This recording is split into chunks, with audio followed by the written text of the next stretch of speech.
Hi, I'm Dr. Durga Prasad from Ankura Hospital, Banjara Hills. I am a senior consultant pediatrician here. Today I'm going to talk about the stool consistency of the stools and the number of times a newborn baby passes. The most frequently asked question from the mothers is, my baby passes stool every time the baby feeds in. So the question is, they think that as soon as a baby drinks in milk and the baby passes motion, nothing is going into the baby. So this is a common thing which we see for a baby for first 2 to 3 months, where whenever the baby feeds in, the baby will pass motion. That is called as a they have a reflex called as a gastrocolic reflex, whenever the pressure in the stomach increases by feeding, they pass motion. They have a tendency of passing motion every time.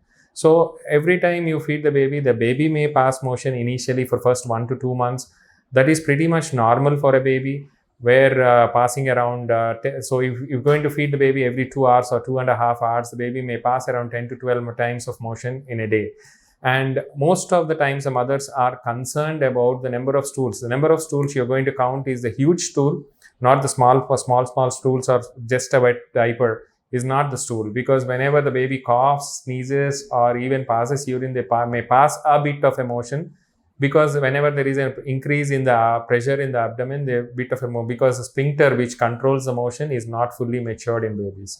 So stool and color of the stool, most of the parents are worried about the color of the stool. See, once a baby is only breastfed, we are not bothered about the color and consistency of the stools. Around 10 to 12 times of stools per day for first couple of months is very common.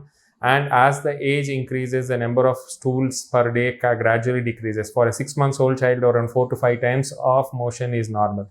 And the color of the stool may change when this baby starts on solids. When we start the baby on semi-solids, the baby stool may get a bit harder.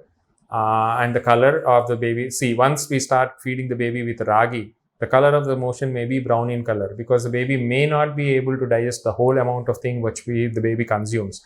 So the color of the stool is absolutely not an issue unless it's foul smelling, having mucus in it, and frequently passing frequent amount of motions is a concern. Rather than that, baby passing around 8 to 12 times of motion in a day is pretty much normal for the baby. So the other point is, for this baby's digestive system to be normal and the stool system to be normal, major point is burping the baby every time the baby feeds in. And if you don't give the baby a good amount of burp, the baby may vomit with the gas coming up, and the baby may have colicky pains and constipation. So burping after every feed is very compulsory. And frequently feeding the baby. One other point where the where the mother thinks is, whenever the baby starts crying, they feed. So that is not the criteria. The gap should be maintained between the 2 feeds, so that, once you start feeding the baby, every time the baby starts crying, the baby may cry every 15 minutes or every half an hour. So once you start feeding the baby may suck for around a minute and go back to sleep. The baby will never be full stomach. And the baby will again start crying after half an hour. So putting the baby in a good rhythm of around 2 to 2.5 hours, feeding every 2 to 2.5 hours, and putting the baby in a rhythm will keep the mother comfortable and the baby comfortable.